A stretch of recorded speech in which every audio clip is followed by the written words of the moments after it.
Hi guys! In this video, you're gonna learn how to play Spotify while playing Roblox on PC. So first you need to open your browser, any browser on your computer. Example, I'm gonna use Google Chrome. And then go to spotify.com and then log in to your account. If you don't have an account on Spotify, sign up and create an account.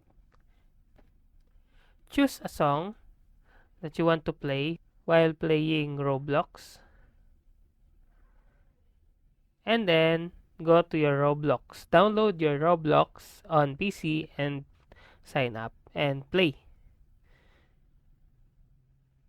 And you can see now that Roblox is playing while the music on Spotify continue to play also.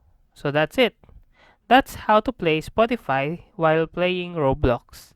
If you like this video, please click the subscribe button and click the bell icon to notify you to our next tutorial.